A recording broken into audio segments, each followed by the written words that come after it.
Okay. This is going to be a conversation. I'm going to try to make the audio better, so I'm going to clip over this. But a few things that I want to say. So let me give you a brief introduction. I'm going to call this segment Diddy, Epstein, before YouTube and after TikTok. Okay. The premise here is like YouTube changed everything. And I think that some people who are American, and this is all over America, didn't understand what was happening with YouTube globally before American YouTubers really started coming on and explaining stuff and vlogging. And even if you've noticed right now, the era of American vloggers has changed a lot. It used to be suburban white girls who were blogging about stuff, and now we're actually getting European white girls who are blogging about whiteness, I guess, or, living in Europe. And in America, we're actually getting people of color vloggers. So if you didn't know that, maybe take a step back and think about it. Maybe like before 2020 and after 2020, because 2020 and TikTok changed a lot of stuff too. 2020 TikTok introduced the black vlogger, the black video essayist. I really feel like Khadijah triumphed in a lane, and now it's gone, right? But that she's from Canada, and I want to take this back. So everywhere outside of America, people have been explaining concepts, making sense of the world, analyzing Americana, and then sharing this information with their communities.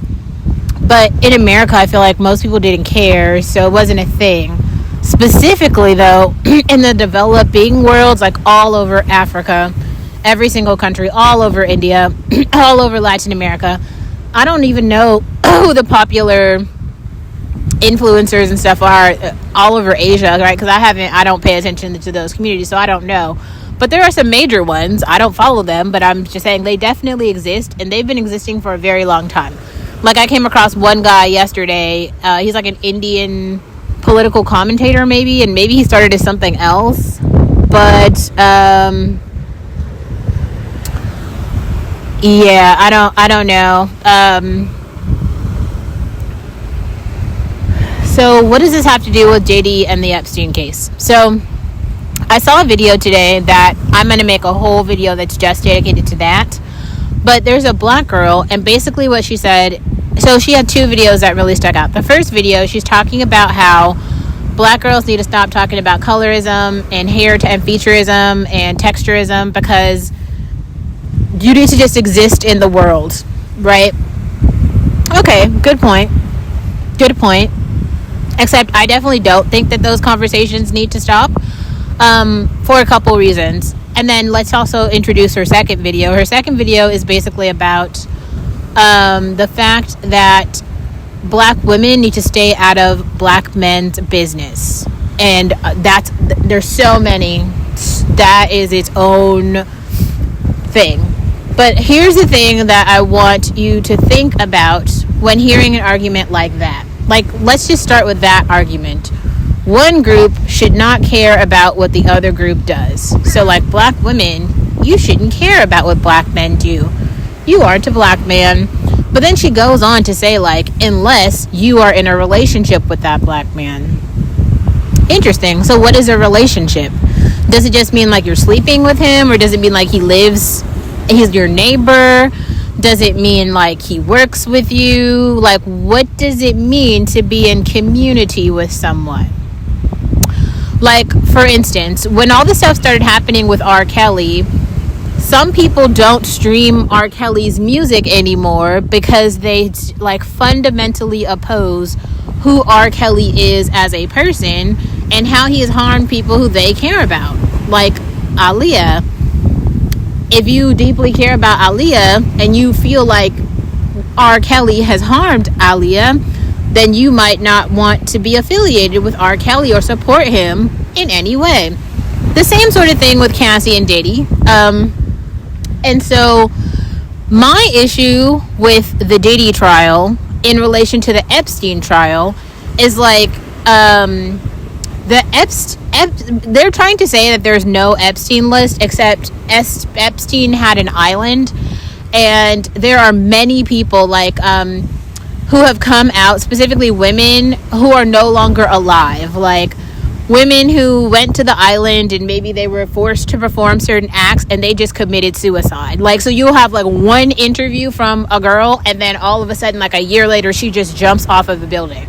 That I've seen that in multiple instances, and I didn't even know who Epstein was, but I love like model world, and there's quite a few models I've come across. Like, I think you can go back to Karine Alud's channel, and there's like 4 different episodes where some girl, or it might have been some other model blog, but some model, a lot of Victoria's Secret models, but went to the island, and then a year later they just like jump off of a cliff, or they like commit suicide because whatever happened there, they can't get over it. I honestly feel like Cassie is in that situation. Like, what happened to her is so awful. Like, I don't know how she's living with herself or like with that trauma. Like, it's incredible the type of like coping mechanisms that she's been able to use to move forward, because she went through a lot. She was like literally a sex slave. But at the same time, it feels like, I mean, Diddy has done some awful things. Don't get me wrong. I'm not trying to be like a character reference for him. But Epstein had an island. Like, I saw an interview where Melinda Gates talks about how, not directly, but she basically says she met Epstein one time because she'd heard all these awful things about him. So she wanted to meet him in person. She walks in the room and was so disgusted by his evilness that she left. And then the interviewer's kind of trying to get to the point of like, is this what caused your divorce? And then, but so she divorced. The interviewer is kind of trying to instigate the point that Melinda Gates broke up with Bill Gates because of his friendship with Epstein. Not just a friendship, but more like he might have participated in the activities that went on this Epstein island. Let's go back to the first point though, because I was talking about how before YouTube, that era, and then before TikTok.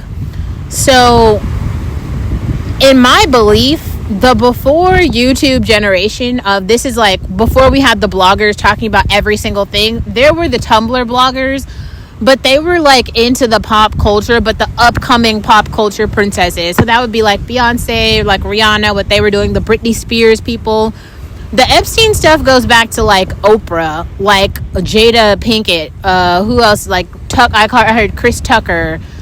All the like old, like Jamie Foxx would be somebody, like those old people. Like, we're talking about people who are like between 50 and 60, and the gruesome, awful shit that they were participating in. Like, think about everybody who had money and was coming up with money. Like, it's the same people. Like, Diddy and Epstein are kind of that same generation of just grossness, right? So, especially at that time, it seems like celebrity was a real thing that people aspired to.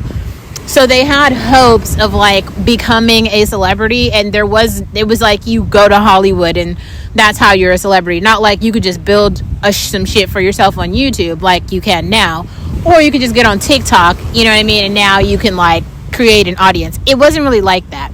So it is very hard to believe that people coming up in this generation who wanted to make something of themselves were not present at the Diddy freak-offs or the Epstein Island shit.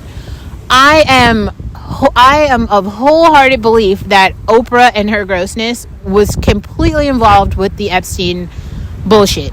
I also think that Bill Gates was. I think everyone with a name from that era was like totally a willing participant. They all are gross pedos. That's what I think. But then here's another thing I gotta say, like, I have seen some Oprah interviews in my life, but like Oprah is before my time. I've never given a shit about her, like, as a person. I've never seen some Oprah show that changed, me. I don't know. This is not my generation, right? She's like an old bitch. I don't know what's going on there, but she knows. And I think a really big part of like them trying to destroy the list is because of the accountability factor. Like, the reason that they had to put P. Diddy on they made a show, it's on every news outlet, like, all these things. They, like, so do you really think that, like, Epstein, who was a known pedophile, thousands of, like, children came through that island? Is there an Epstein show? I think there's, like, some small show, but this is not on the front page of every newspaper. Maybe it was at some time and I just didn't read the newspaper then, but, like, Diddy is everywhere. And Diddy had, like, we know one sex slave, Cassie, and he hired a bunch of prostitutes, but people who were, like, already sex workers. So I don't think there's any pedophilia involved there. I'm going to have to argue that Epstein is worse than Diddy, but Diddy gets the public shaming because Diddy is black and Epstein is white. And I think that's very important for the American narrative. Like, you can't have America continue to go with, like, if they were to actually release an Epstein list, which has real names of real people in real power who are still around today, you can't dox that many people in power, which is another reason, and I heard Dr. Umar say this, he comes with, like, a bag of bullshit but gems. Like, some shit that he says makes some sense. And here's one thing that he said. Diddy did a good thing for himself by not indicating anyone else in his bullshit. So he could have easily taken the stand and been like, at the freak-offs, this person was here, and this person was here, and this person was here, and this person did this, and this person paid me, and all this shit. And then he could have, like, shown the Holly weird chain of grossness, right? But instead of indicating everyone, it's more like the assistants, the sex workers are coming up, people who are already small enough to take the fall. I think that's a good way to say this. Yes, people who are like Cassie doesn't have a career, but she hasn't for a while. So for her to be, you know, pimped out or whatever, like, she doesn't have anything economically to lose. Like, her filing the lawsuit and getting money from that is, like, enough for her to go on for the rest of her life, even though she does have to deal with the aftermath of, like, all the awful shit that happened to her. Like, that is true. She definitely, like, has to not pay for that, but, you know, like, that is a part of her real life. But Diddy is a different case. He still is worth a lot of money. Like, he has real assets in an empire. And especially since he got away with the major crimes, a lot of his wealth is going to be preserved. The thing with a RICO charge is, like, you are able to, like, whatever money was tied up in the RICO scheme, in terms of damages, you can request, like, it's like 3 times the amount in damages. So, like, let's say that he was convicted on the RICO charge, and they said that he used $1 billion to funnel, like, this sex empire through the whatever. That means that he would be on the hook for $3 billion. Now, he ain't worth that much money, so that would have, like, wiped him out in terms of his asset classes. But since he was only convicted of, like, 2 sex crimes, he's probably going to do, you know, maybe 5 years behind bars, maybe, or however much time he's going to do. But I think there might be, like, a penalty fee.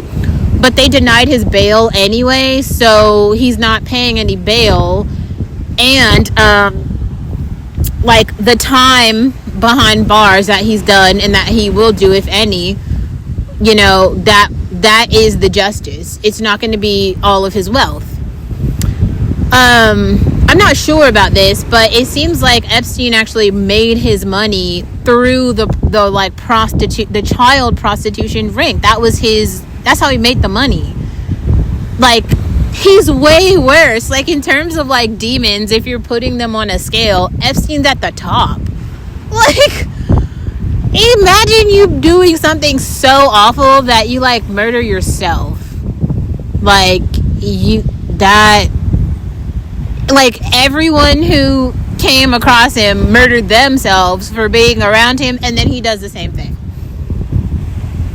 I feel like that's only a crime that could happen in like America, and not, and you know, maybe, I mean, there's some shit I've seen other places, but it's like the enterprise level sort of shit. This is like classic American crime. Like, and then the whole shit gets wiped clean. There was no list. Okay, so are there video drives? Of course there are video drives, and I do feel like with enough people having like access to hacking materials and things like that, I feel like those will come out. I don't know when, I don't know how, but I'm pretty sure we're going to see like more. And I don't think it will, it's not going to be the same as like the Diddy stuff, right? Because like, that's what I mean. The Diddy things were just public in a way that was like, it was like uncomfortable. But let's go back to, because this is actually related to this girl and her video that she made, where she's like, you shouldn't care about what black men are doing because you're a black woman. Okay, so here's the deal. The reason that they put this Diddy case on the front page of all the newspapers and stuff, so that everyone can understand the criminality of black men, really. I think it was like a public shaming sort of like instance to be like, ooh, the black men are so gross. Ew, pew, pew, pew, right? And it's like, yes, Diddy is fucking gross. Like, that's insane. But at the same time, like, we've had, like I said, there's like the white kid who shot dead like 4 people, and it's not on any news channel. Like, this guy is like up for execution, you know, like that's kind of serious too.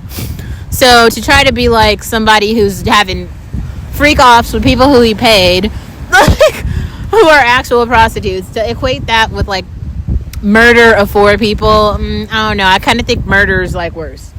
Anyway, so okay. This woman's like, yeah, you shouldn't care about what black men are doing. And then she was also kind of saying, like, stop consuming the content that's around the colorism, and stop consuming the content that is around texturism and all this stuff.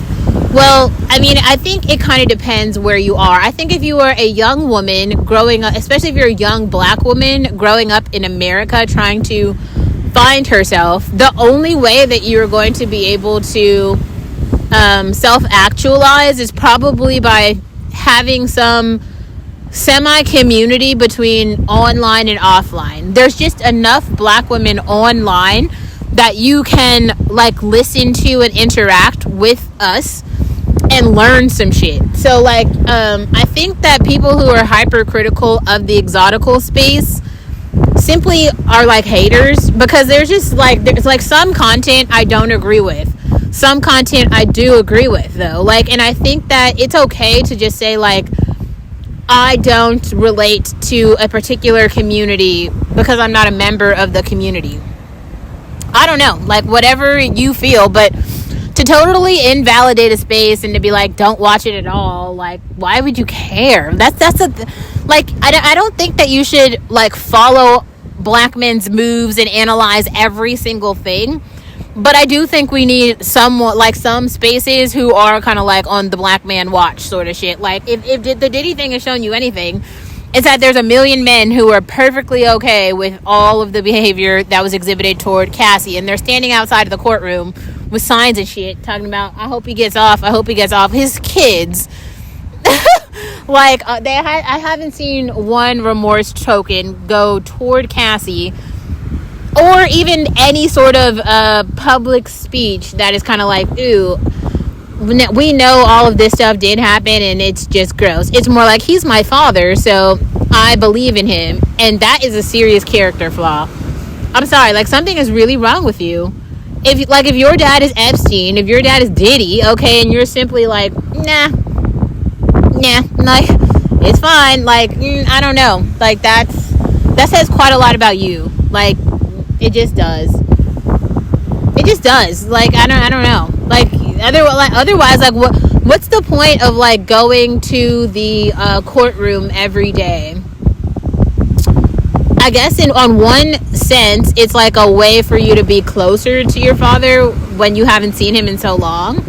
But also, I think they have ways to probably talk to him on the phone every day. It's like, it's a public show, right? Where like they know the cameras and stuff are going to be there. So I don't know. I guess it's like important for him to have the support of the people that he loves and who loves him. But I also think there's a level of accountability, and maybe there is, and it's just not for us to see. That's hard though. It's very hard for me to imagine a world where you have something that public and then you don't have like any PR to help you kind of address it and navigate it in some way that's like better than what's happening, because it's so bad. But another reason that I think it's really important to actually be a part of the conversation around specifically like Black women should be aware of and really be judgmental of the behaviors of Black men specifically, because like those men are coming from our community. And also the way that this woman talked, and she said it herself, she said like, I live in a Black community. She made some comments that were about like how she doesn't live around the Latino community. That sounds very similar. I think that online a lot of people are confused about like how segregated society actually is. So more often than not, Black people are not living around people from any other race. And that's another reason I also make it very clear. Like, I went to a public high school in a particular neighborhood. All my classes were not very diverse because like the way I was tracked, most of my classes were full of like white students. But like my middle school was a really good example where I did have quite a lot of diversity there. I would say like my middle school my classes at least might have been like 40% white, like 30% Black, 30% Hispanic, or maybe some of those are off, but then there's like the other. Not very many Asian kids not in middle school at least. Where else was I going with this? Oh, but a part of, if you are living in a community, especially if you're living in a Black community where all the crimes are happening there, like all the major crimes, it's the drugs, it's the diseases, it's the matricide, it's the abortion, it's the poverty, it's the alcoholism, it's the mental health, all the issues are just compounding. And so far, there have been no solutions. If you're literally saying like you are better for some reason, or you are improving by not participating in the community and by separating yourself from the people who are causing the harm, who live near you, that's a sense of delusion. Like, that's why all of these Black issues are on the news channels of every white community or all the other communities. This is why other communities are hyper aware of the behaviors of poor Black people, because they want to understand why to not live around them. That's the whole last point. It's like, oh, well, these people behave this way. This is why we don't like them. So some of the racism is kind of warranted. Not to a whole group, but, I mean, en masse, like a very large percentage of, like, Black men specifically are causing harm in the Black community. There was a video I saw today about by Abba and Preach where there's this young Black kid. He looks like he might be, like, 19. He's talking to a streamer. She looked like she might have been a Hispanic streamer. He is talking to her. This young guy is Black, and they're in LA. Now, a group of other young Black guys who look like they're about his age say, like, hey, aren't you this guy? Don't we know you from this thing? Isn't this how we know you? And the guy's like, no, that's not me. No, I don't know you, right? And they're like, no, we know you. And they started naming all their, like, their gang colors. Oh, weren't you wearing orange this way? We know that you did this. And so it's kind of a back and forth where they're saying this guy's like, no. And then before they walk off, one of the guys just like slaps this kid, and the kid just kind of like takes it and he's like, oh. And then so they walk off, and then the girl streamer is sitting there, and she's like, wait, did he slap you? And he's like, yeah, it could have been much worse. And it's like, oh God. You can go watch the video by Aber and Preach where they're basically breaking down all of the emotions that maybe she was feeling, because she starts crying, he was feeling. It's like the sense of embarrassment, all these things. All these people are having these separate emotions about this thing that happened. But this happened in that community. And okay, on one hand, you don't have to care. On the other hand, if you live there and you want it to be better, you would have to first acknowledge that it happened, second care, and then third, do something about it. And because so many people don't care about that community specifically of young men, like urban, black, poor young men, yeah, nobody's coming to help. I'm not coming to nobody is coming to help because nobody cares about that community anymore. That's what it is. Like, and I continue to say the thing about like how some people, I think they're confused when I keep saying, yes, black women have found a solution: abortion. When you abort them, and then now the community gets smaller and smaller and smaller, so there's less of them to commit that behavior to everyone else. And then, and especially black women with enough guidance, and it doesn't really require that much. I feel like if you were just following maybe 5 black female commentators who were talking about culture and society, you could just actually just fucking watch. Like, if you're that poor, you should just be conservative. Like, being conservative does help you if you're impoverished. Seriously, where you should be fiscally conservative, socially conservative. It actually will help you to move out of poverty. And that's just the truth. So let's say that you have, because it doesn't require that much guidance. Like, all you need is like a $34 Greyhound ticket to get out of an urban community. That's all you need. Then just never go back. That's it. Stop talking to the people who are there and build a new life for yourself. Greyhound tickets can literally cost like $20. And when you go to somewhere initially and you don't have anything set up, it might take some time for you to get your shit together. But you will get your shit together and you will grow and be great. Especially if you like leave behind the people who are causing you the harm, like that male kid. Like, you are a part of community. And I just want to interject 2 stories, because so that might give a little bit more context. Like, there were some comments that I got that they really encouraged me to tell this story. The first story is a story of so this is back when I was living in Berkeley, and pretty much every day I went to the Rose Garden, and then every night I would go either have dinner with Shyla or just have dinner by myself.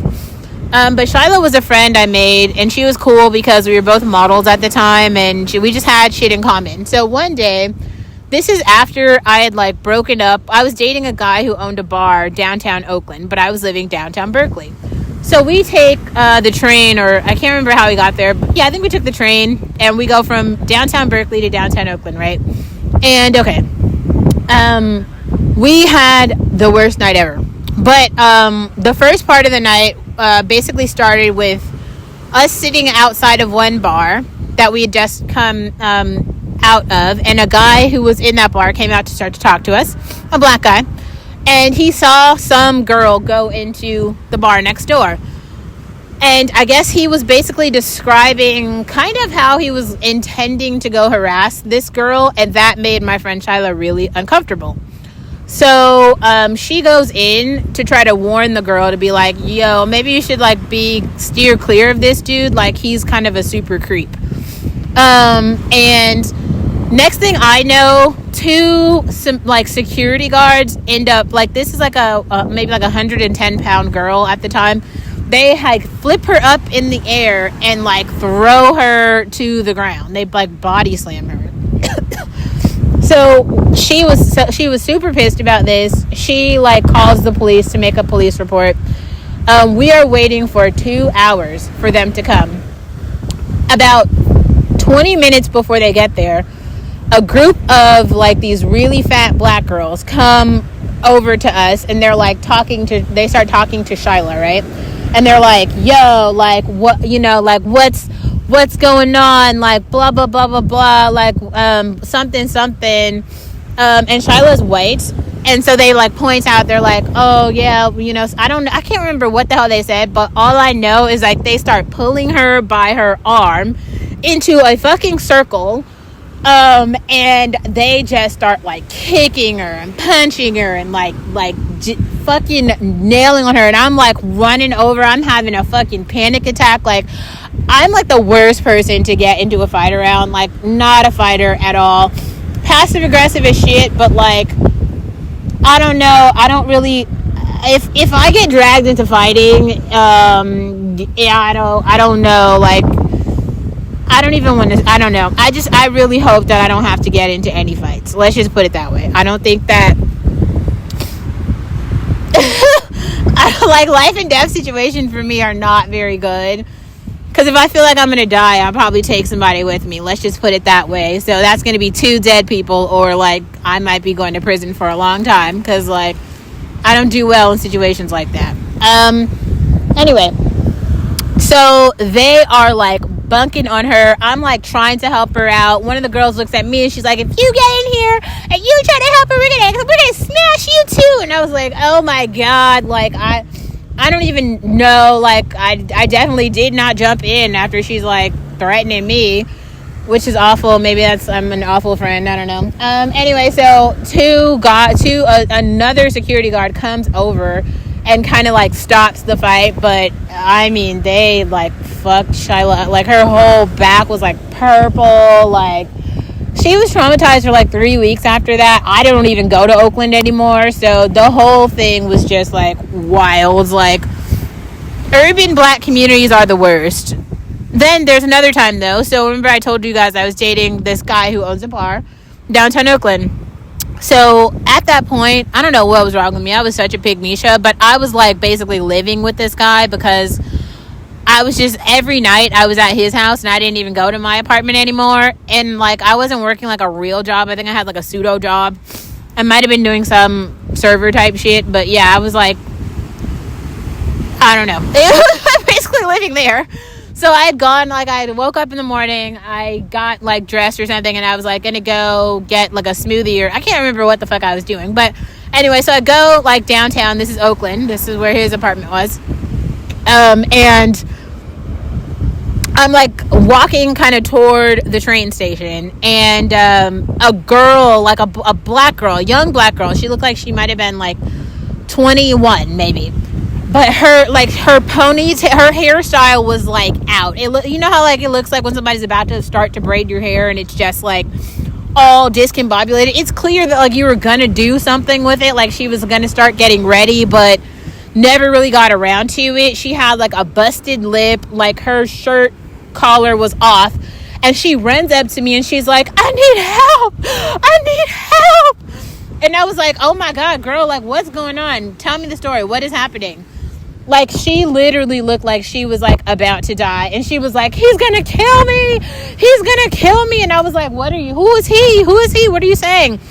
So she's like, he's gonna kill me, and I kind of listened to her, and it became apparent her ex-boyfriend was like hunting her down, and she was at his house or something, and she ends up kind of getting away in her car, and she goes to the gas station. He follows her to the gas station, pulls out a gun, and I guess is about to like fucking shoot her right there. And she just runs. I guess they had gotten into like a scramble at the gas station, so her car was like still at the gas station, and she just started running like down the street. And that's because there wasn't a gas station. I was like if you know anything about Oakland, how there's like the 12th Street BART, there's not a gas station near there. So she had come all the way from like 40th Street, which is so fucking far. That's about 28 blocks, I think. Is that right? My math, whatever. That's a fucking long way to be running. She like ran the whole way. And so like I was like, I guess she tried to get help from some other people, but like there wasn't nobody else. Like her phone, everything was like in the car. So I'm like, girl, let's go to the police station, because like I don't know what's going on. I can't help you right now. And also I think she had a concussion. So I was like, you know what? Let's just go to the police station. The police station from where we were was like 5 blocks. So I walk with this girl to the police station.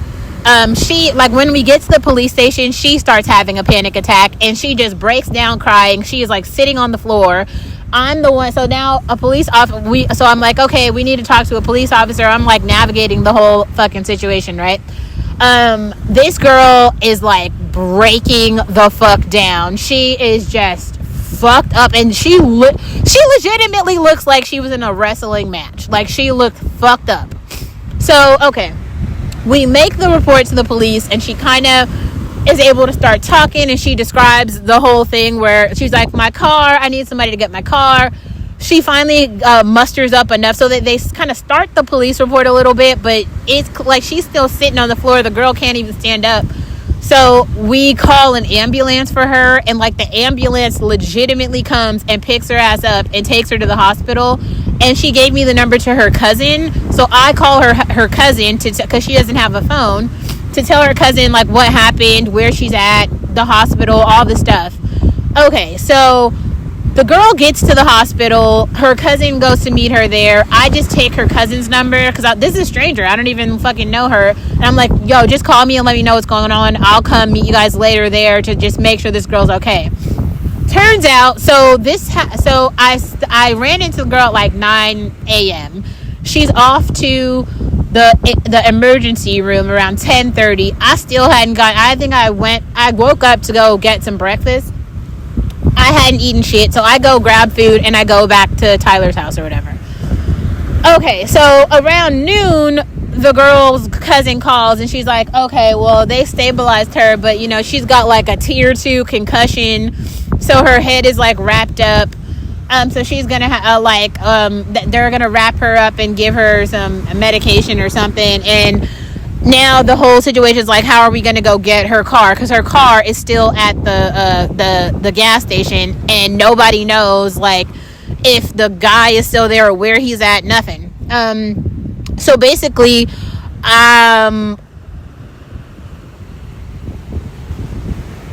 her cousin and her somehow went to go get this car. I wasn't there for that either, but I ended up meeting up with them like maybe around like 2 o'clock just to like check on this girl and make sure everything's okay. But it was just like her black urban boyfriend did this to her. And I honestly think that if I did not intervene by walking her ass to the like police station and making sure she actually went to the hospital, because she legitimately had a concussion and didn't even think to call 911 or just to go to the fucking hospital, the ER, anything, like, God, like, and then she also didn't know that we're the police station. I get it. Like, sometimes there's just too much happening, and in the moment, you just need people in society to realize when you are in distress and do something about it. The problem with thinking that black men's actions are just about them and not you because you are not in a relationship with them is that one day it will be you. And because you have made the society so bad, nobody else is going to give a shit. Except the people who always gave a shit. Like, I gave a shit. That's why when I saw her fucking freaking out, I went to help. Like, it's just like, you have to realize that is the world that we live in. Like, 80% of the people don't give a shit. Especially about black women. Especially black men. So they might kill you and, like, leave you for dead at the gas station. Or actually try to murder you literally right at the gas station in public. That's a very public street. And he almost took her whole life. And I'm really happy that I could save it. But it's very unfortunate that I had to be the one to do it, you know? PSA, one thing I'm trying to do, because I always talk about overlying concepts. I want you guys to know that there are other videos on this channel. If you enjoyed it, please like, comment, subscribe, share.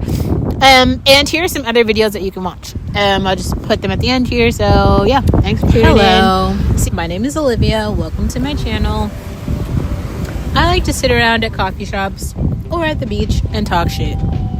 I talk about women's issues, feminism, relationships, but mostly being a black woman in America and how to survive that. Politically, I'm moderate, even though that seems hard for people to believe. I'm very conservative on issues like immigration, very liberal on other issues like feminism and abortion. Thanks for being here.